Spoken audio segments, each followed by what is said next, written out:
Hello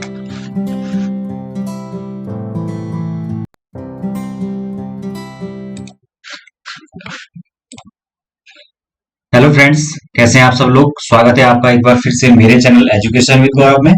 दोस्तों, Uttarakhand LT pedagogy के लिए हम तैयारी कर रहे हैं और इससे संबंधित जो टीचिंग एप्टीट्यूड है उसके सिलेबस के अकॉर्डिंग मैंने सारे टॉपिक्स जो हैं ऑलरेडी करवा दिए हैं और इसके संबंध में लगभग 14 प्रैक्टिस सेट मैं करवा चुका हूँ, 14-15, और आज ये नया प्रैक्टिस सेट मैं आपके बीच में लेके आया हूँ। ओके, तो फिलहाल जो है हम इसको करते रहेंगे क्योंकि देखिए एग्जाम का तो अभी कुछ पता नहीं है, लेकिन हम अपनी तैयारी तो हमें करनी है और ये अच्छा मौका है आपके पास। घर पे बैठ के आप अपनी तैयारी को अच्छे से करते रहिए और ये मत सोचिए कि अभी एग्जाम नहीं है तो अभी पढ़ के हम क्या करें। ठीक है, इस तरह की सोच नहीं होनी चाहिए दोस्तों। जब जब एग्जाम होता है उस टाइम पर तो सभी पढ़ते हैं, लेकिन निकलता कौन है? निकलता वही है जो पहले से पढ़ रहा होगा। ये बात याद रख लेना, और ये हर एग्जाम के लिए लागू होता है, ना कि इस एग्जाम के लिए नहीं बल्कि सारे एग्जाम के लिए। ये एक मतलब इसको एक नियम बना लो ये चीज की, जो कम से कम 6 महीने तैयारी करेगा, पहले से तैयारी करेगा, वो निकलेगा। जो एकदम से एग्जाम के टाइम पे 1 महीना या 15 दिन में सोचेगा हो जाएगा, तो बहुत मुश्किल होता है दोस्तों। क्योंकि आज के टाइम में अब वो कंपटीशन नहीं है कि जहां पर आप सोचोगे कि पहले टाइम पे होता था इस तरीके से कि कुछ लोग कभी किताब नहीं देखते थे, लेकिन अचानक से कभी उनका पेपर निकल जाता था, लेकिन वो उस जमाने की बात थी, अब नहीं है इस तरीके की। क्योंकि कंपटीशन अलग लेवल पर है और वहां पर आपको स्पेसिफिकली जो है तैयारी करनी होती है, अच्छे से तैयारी करनी होती है, तब जाके आप जो है कंपटीशन में बन पाते हो। तो इसीलिए आपको रेगुलर तैयारी करनी है अपनी। जब तक एग्जाम नहीं होता है तब तक लगातार तैयारी करते रहना है, ये बात याद रख लेना। ठीक है, और बाकी आप पेडागोजी के नोट्स के लिए मुझे इस व्हाट्सएप नंबर पर कांटेक्ट कर सकते हैं। ठीक है, चलिए शुरू करते हैं हमारा आज का सेशन। तो देखिए यहाँ पर क्वेश्चन नंबर फर्स्ट, देखिए यहाँ पर क्वेश्चन नंबर फर्स्ट के अंदर ये कह रहा है, एक मिनट, यहाँ पर जो क्वेश्चन फर्स्ट है दोस्तों उसमें है बुद्धि के लिए निम्नलिखित में से कौन सा कथन सत्य नहीं है। पहला है बुद्धि सीखने की योग्यता है, दूसरा बुद्धि समस्या हल करने की योग्यता है, तीसरा बुद्धि परिश्रम करने की योग्यता है, और चौथा बुद्धि नवीन परिस्थितियों के अनुसार अनुकूलन करने की योग्यता है।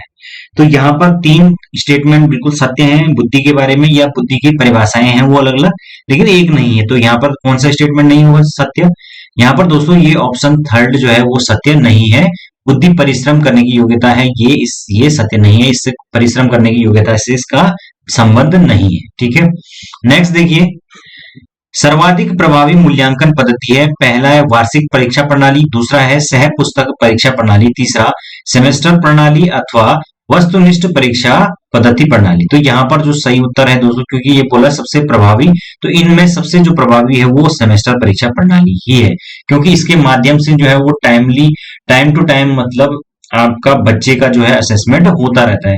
सेमेस्टर प्रणाली के अंदर हर 6 मंथ के अंदर जो है सेशन के अंदर एग्जाम होता है, साथ के साथ उसके बीच में भी यूनिट टेस्ट होते रहते हैं, जिससे कि प्रभावी मूल्यांकन हो पाता है। ये बात याद रखना। ठीक है, नेक्स्ट देखिए, यहाँ पर है बाल विकास की किस अवस्था में समाजीकरण की प्रक्रिया सर्वाधिक गहन तथा जटिल होती है। ओके, तो यहाँ पर बात हो रही है, एक मिनट,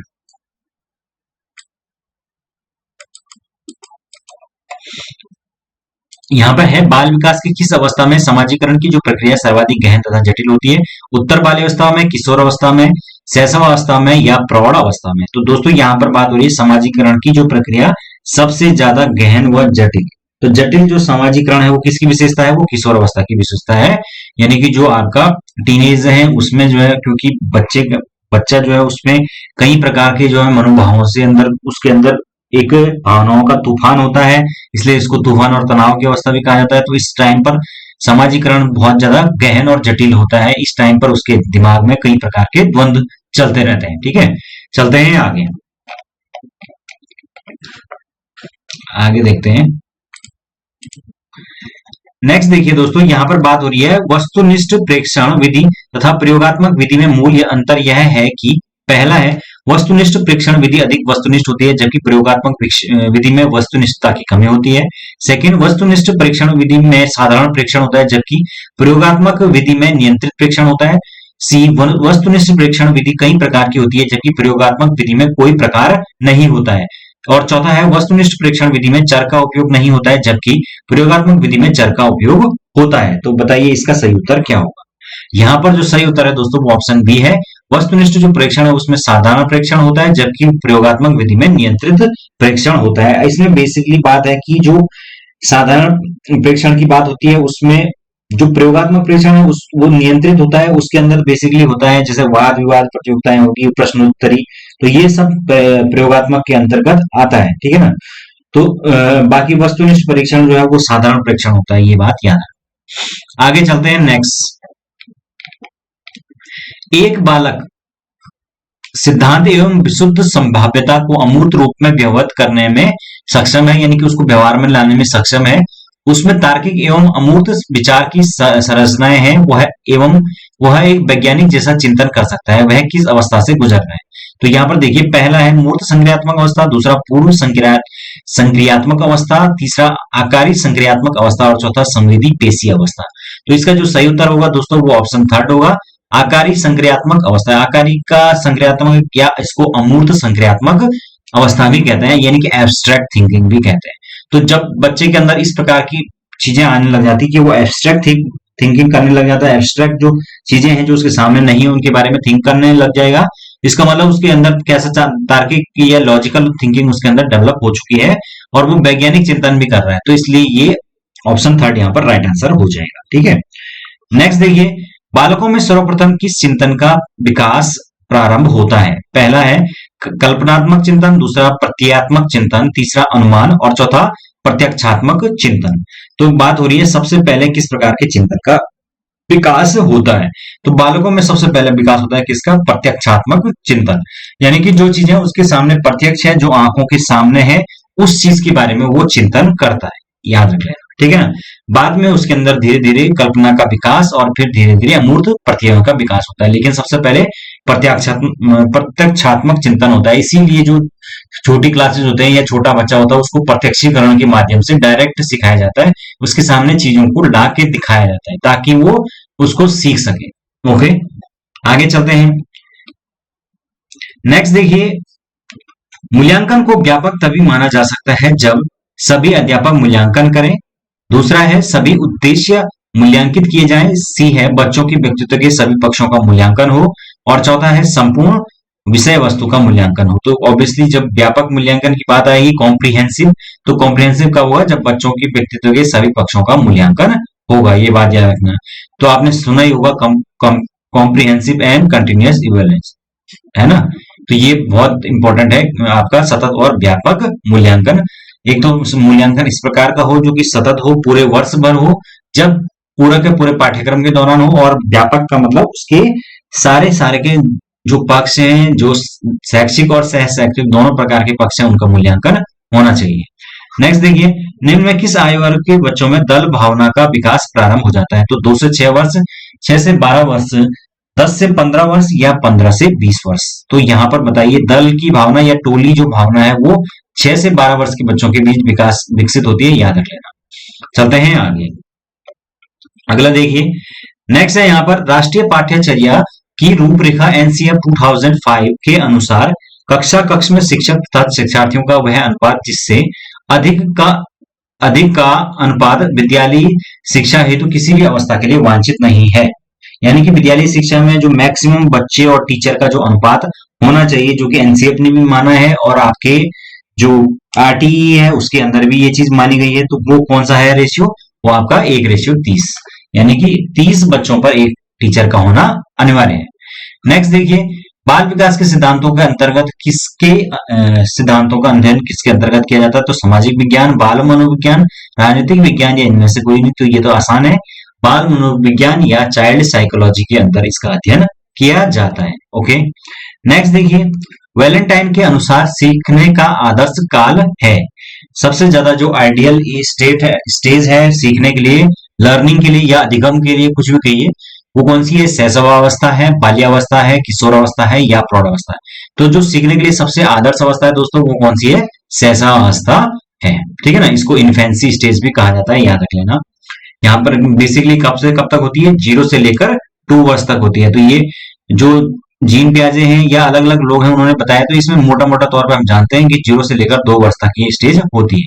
नेक्स्ट देखिए, रोसांक परीक्षण के बारे में निम्नलिखित में से कौन सा कथन सत्य है, नहीं है, सॉरी। तो पहला है रोसार्क परीक्षण एक अभिकृत्यात्मक परीक्षण का प्रक्षेपी परीक्षण है। बी, रोसार्क परीक्षण पर व्यक्तित्व की संपूर्ण रूप में नैदानिक जांच करता है, यानी कि डायग्नोस करता है। तीसरा है, यह व्यक्तित्व के बौद्धिक तथा अबौद्धिक दोनों पक्षों का के शील गुणों का मापन है। और चौथा है, इसका मूल्यांकन प्रयोजन व्यक्तित्व की अंतर वस्तु जैसे प्रणोदन, आवश्यकता, संकल्पना, कुंठाओं आदि को उजागर करता है। तो बताइए इसका सही उत्तर क्या होगा। यहाँ पर राइट आंसर होगा दोस्तों ऑप्शन बी। जो रोसार्क व्यक्तिगत परीक्षण है वो व्यक्ति की संपूर्ण रूप में नैदानिक जांच करता है। तो ये कथन सत्य नहीं है, क्योंकि संपूर्ण रूप में नैदानिक जांच वो नहीं करता है। ओके, कोई भी टेस्ट संपूर्ण जांच नहीं कर सकता है। नेक्स्ट देखिए, बालकों में पाठ में बालकों की रुचि उत्पन्न करने के लिए क्या चाहिए। तो पहला है, निरंतर मौखिक अभ्यास यानी कि ओरल प्रैक्टिस करवानी चाहिए। पाठ की पुनरावृत्ति कराना। सी है, पाठ को बालकों के व्यावहारिक जीवन से जोड़ना। और चौथा है, रटने की आदत को प्रोत्साहन करना। तो यहाँ पर जो सही उत्तर है वो ऑप्शन थर्ड है, पाठ को हमेशा व्यावहारिक जीवन से जोड़ना। तो एनसीएफ 2005 के अंदर भी ये चीज बोली गई। तो अगर हम बहुत सारी चीजें जो है हम पेडागोजी में समझ जाते हैं, जो एनसीएफ को हम समझ जाते हैं, क्योंकि एनसीएफ ही जो है वो पेडागोजी के लिए एक बेस प्रदान करता है। ओके, चलते हैं आगे। अगला देखिए, नेक्स्ट है, एक विकसित होते हुए बच्चे के व्यक्तित्व में जब परम अहम एवं एक बृहद बल बन जाता है तो बच्चा जल्दी ही विकास करता है। पहला है दुश्चिंताओं का, सेकंड है नैतिक भावना का, सी मनोवैज्ञानिक द्वंद का, और चौथा कामुक क्रियाओं में रुचि का। तो यहाँ पर बात हो रही व्यक्तित्व में उस तरीके की जो भावनाएं हैं, परम अहम की भावना या बृहद बल जो कहते हैं, यानी ये बेसिकली ये क्वेश्चन में कुछ उस तरीके से टफ लिखा हुआ है, लेकिन इसका कहने का मतलब है कि जो किशोर अवस्था है उसके प्रारंभ में बच्चे के अंदर जो इस प्रकार की जो एक काम वो भावनाएं उत्पन्न हो जाती है, एक क्या बोलते हैं उसको, चंचलता की भावना, या उसके अंदर बहुत ज्यादा एक उतावलापन विकसित हो जाता है। तो वो विकास करता है उसके अंदर किसका, कामुक जो भावनाएं हैं, कामुक जो क्रियाएं हैं उसमें उसका विकास होता है या उसका इंटरेस्ट बनता है। बेसिकली इसमें बात होती है कि अपोजिट सेक्स के प्रति जो अट्रैक्शन है उसी को कहते हैं कामुक क्रियाओं में रुचि का बढ़ना। ठीक है, नेक्स्ट देखिए, कौन सी भिन्नता के कारण बच्चे सामान्य व अपार्जित की कोटि में आते हैं। तो पहला है यहाँ पर बुद्धि स्तर की भिन्नता के कारण, सेकंड है आयु की भिन्नता के कारण, सी है व्यक्तित्व की भिन्नता के कारण, और डी है शारीरिक स्वास्थ्य के कारण। तो यहाँ पर बात हो रही है कि सामान्य व अपार्जित बच्चे किस कोटि में आते हैं। तो ये होता है आयु की भिन्नता के कारण जो है वो अलग अलग कैटेगरी के अंदर आते हैं। चलते हैं आगे। नेक्स्ट देखिए, विशिष्ट बालक वह है जो औसत बालक जो सामान्य तथा औसत बालक से मानसिक, शारीरिक व सामाजिक विशेषताओं में इतना भिन्न है कि वह विद्यालय व व्यवस्थाओं में संशोधन या विशेष सेवाएं तथा पूरक शिक्षण चाहता है ताकि वो अपनी अधिकतम क्षमता का विकास कर सके। यह कथन किसका है। तो यह कथन जो है दोस्तों क्रिक के द्वारा दिया गया है, याद रखें। ये कथन वाले स्टेटमेंट तो वैसे भी बहुत टफ होते हैं याद करने। निम्न में से किस मनोवैज्ञानिक ने व्यक्तित्व की व्याख्या करने के लिए अनुदैर्ध्य दृष्टिकोण यानी लॉन्गिट्यूडनल अप्रोच को अपनाया था। तो पहला है मर्रे, दूसरा है पियाजे, तीसरा है कोलवर और चौथा है फ्राइड। तो यहाँ पर जो सही उत्तर है दोस्तों वो है मर्रे के द्वारा जो है लॉन्गिट्यूडनल अप्रोच अनुदैर्ध्य दृष्टिकोण को अपनाने की बात की गई थी। और इसमें बेसिकली थी अनुदैर्ध्य दृष्टिकोण का मतलब यहाँ पर हो जाएगा कि जो व्यक्तित्व है उसका मतलब हमने ओवरऑल एक उसको ओवरऑल अप्रोच उसका देखना है अनुदैर्ध्य दृष्टिकोण से, लॉन्गिट्यूडनल वे में। इस प्रकार से इसमें कुछ बात हो गई थी। नेक्स्ट देखिए, स्पीयरमैन के द्विकारक बुद्धि सिद्धांत के अनुसार वह कारक जिस पर शिक्षण, प्रशिक्षण तथा पूर्व अनुभूतियों का कोई प्रभाव नहीं पड़ता है। तो पहला है यहाँ पर जी कारक यानी जनरल फैक्टर, फिर एस फैक्टर, फिर एम फैक्टर या एन फैक्टर। तो यहाँ पर आप जानते हैं स्पीयरमैन ने अपने बी कारक जो सिद्धांत है उसमें दो प्रकार की बेसिकली फैक्टर की बात की थी, जनरल फैक्टर और एस फैक्टर की। तो यहाँ पर बात हो रही है वह कारक जिस पर शिक्षण प्रशिक्षण व पूर्व अनुभूतियों का कोई प्रभाव नहीं पड़ता, तो वो आपका जी फैक्टर है। ठीक है, जनरल फैक्टर सामान्य कारक जिसको कहा जाता है। फिर नेक्स्ट है आपके पास बालक के वर्तमान विचार, इच्छा, अनुभव तथा प्रत्यक्षण मिलकर निर्माण करते हैं। पहला है अभिप्रेरणा का, सेकंड है आपके पास चेतना का, सी है संपूर्ण चरित्र का और डी है असमायोजन का। तो यहाँ पर बात हो रही है कि संपूर्ण उसका निर्माण करते हैं, उसकी इच्छा हो, अनुभव हो गया, प्रत्यक्षकरण, ये सब उसकी चेतना का निर्माण करते हैं, उसके अंदर कॉन्शियस का निर्माण करते हैं, बेसिकली एक समझ का निर्माण कर सकते हैं आप, ये भी कह सकते हैं। ओके, नेक्स्ट अगला देखिए, बच्चे बच्चे के विकास के सिद्धांतों को समझना शिक्षक की सहायता करता है। पहला है विद्यार्थी के सामाजिक स्तर को पहचानने में, दूसरा है शिक्षार्थी के आर्थिक पृष्ठभूमि को पहचानने में, सी है विद्यार्थियों को क्यों पढ़ना चाहिए यह औचित्य को स्थापित करने में, और डी शिक्षार्थियों को भिन्न अधिगम शैलियों को प्रभावी रूप से संबोधित करने में। क्योंकि यहाँ पर बात हो रही है विकास के सिद्धांतों को आखिर क्यों पढ़ रहे हैं ये पेडागोजी में, और इतने सारे सिद्धांतों को आखिर क्यों पढ़ रहे हैं, जबकि एक बच्चे को तो हमें केवल सब्जेक्ट पढ़ाना है, लेकिन इन सबको पढ़ने का क्या मतलब है? तो इनको पढ़ने का सिर्फ एक ही मतलब है कि शिक्षण क्या करे, अधिगम जो शैली है उनको प्रभावी रूप से संबोधित कर सकते हैं। बेसिकली वो बच्चे के बारे में जब ज्ञान लेगा तब जाके वो उसकी समस्याओं को समझ सकता है, और साथ के साथ तब उसकी जो अधिगम शैली है वो प्रभावी हो सकती है। नेक्स्ट देखिए, निम्न में से असत्य है। पहला है क्रोध एवं आक्रामकता की उत्पत्ति असंतोष एवं निराशा से होती है। सेकंड है क्रोध संवेग का विकास 8 से 9 वर्ष की आयु में होता है। सी है बाल्यावस्था में क्रोध पर नियंत्रण कम होता है जो किशोरावस्था में अधिक हो जाता है। और डी है क्रोध पर नियंत्रण करने हेतु क्रोध करने पर उचित दंड की व्यवस्था होनी चाहिए। तो यहाँ पर बात हो रही है असत्य, तो असत्य ऑब्वियसली डी है, क्योंकि यहाँ पर उचित दंड देने की बात हुई है। क्रोध पर नियंत्रण कभी भी दंड के माध्यम से नहीं किया जा सकता है, तो ये भी सही बात है, यानी ये कथन अपने आप में असत्य है, क्योंकि यहाँ पर दंड की व्यवस्था की बात की गई है। ठीक है, चलते हैं आगे। नेक्स्ट देखिए, अधिगम की किस सिद्धांत का मत है कि अभिप्रेरणा से उत्पन्न क्रियाशीलता यानी ऑपरेंट को ही सीखना या अधिगम के लिए उत्तरदायी है। तो पहला है क्रिया प्रसूत अनुबंध सिद्धांत, दूसरा है आपके पास उद्दीपक प्रतिक्रिया सिद्धांत, तीसरा संबंध प्रतिक्रिया सिद्धांत और चौथा प्रबलन सिद्धांत। तो यहाँ पर जो ये ऑपरेंट कंडीशन थ्योरी है ये कौन सी सिद्धांत के अंदर है? आपका क्रिया प्रसूत जो अनुबंधन सिद्धांत है ये इसी का नाम है, और इसी को हम क्या कहते हैं? ऑपरेंट कंडीशन थ्योरी भी कहा जाता है। और क्योंकि इस थ्योरी के अंदर अभिप्रेरणा से उत्पन्न क्रियाशीलता की बात की गई थी कि मतलब जब बच्चा या कोई भी व्यक्ति जब आंतरिक रूप से अभिप्रेरित होता है किसी को काम करने के लिए, तो उसकी क्रियाशीलता यानी एक्टिविटी बढ़ जाती है, यानी उस क्षेत्र में वो काम करने के लिए क्या हो जाता है? एक्टिव हो जाता है। जब आप उस चीज को करने के लिए मोटिवेट होते हैं, किसी भी काम को करने के लिए, होता है कि नहीं होता है ये? तो ये सत्य बात है। नेक्स्ट देखिए, निर्देशन की आवश्यकता क्यों होती है? पहला है विकास के लिए, दूसरा अपनी रुचियों योग्यताओं एवं सामान्य आवश्यकताओं के अनुसार भावी योजना, जीवन की योजना के लिए, सी समायोजन के लिए और डी उपरोक्त में से कोई नहीं। ठीक है, तो यहाँ पर जो राइट आंसर है दोस्तों वो होगा ऑप्शन बी, अपनी इंटरेस्ट यानी रुचियों योग्यताओं एवं सामाजिक आवश्यकताओं के अनुसार भावी जीवन की योजना के लिए निर्देशन, यानी कि आपका जो इंस्ट्रक्शन है उनको उनकी आवश्यकता पड़ती है, और इसको काउंसलिंग भी कहते हैं। ठीक है ना, चलते हैं आगे। नेक्स्ट देखिए,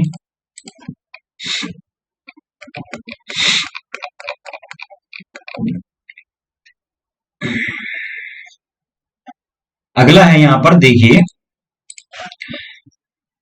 निम्नलिखित को सुमेलित कीजिए। तो यहाँ पर आपको सुमेलित करना है।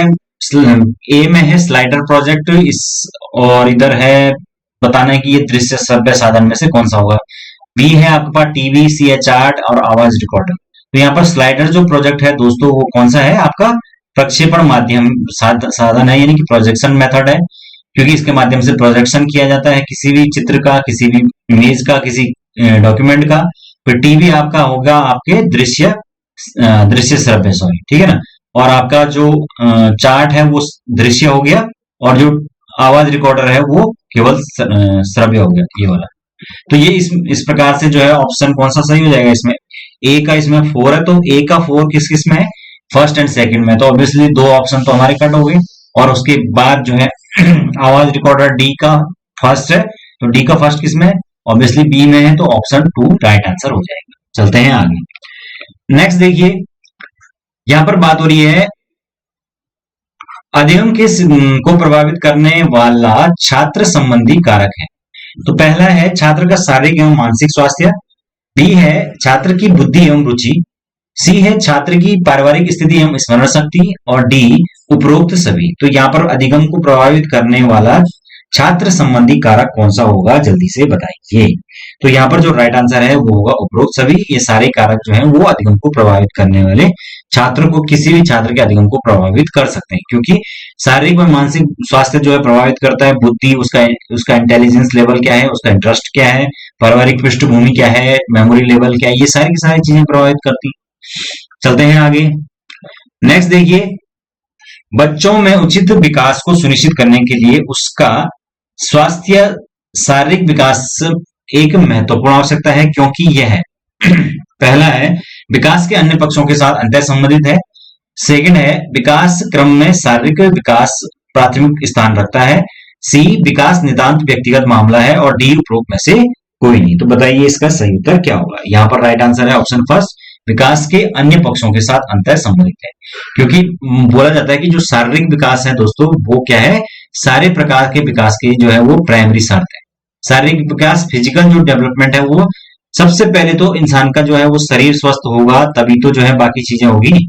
इसलिए तो कहते हैं एक स्वस्थ शरीर में जो है वो स्वस्थ मस्तिष्क निवास करता है।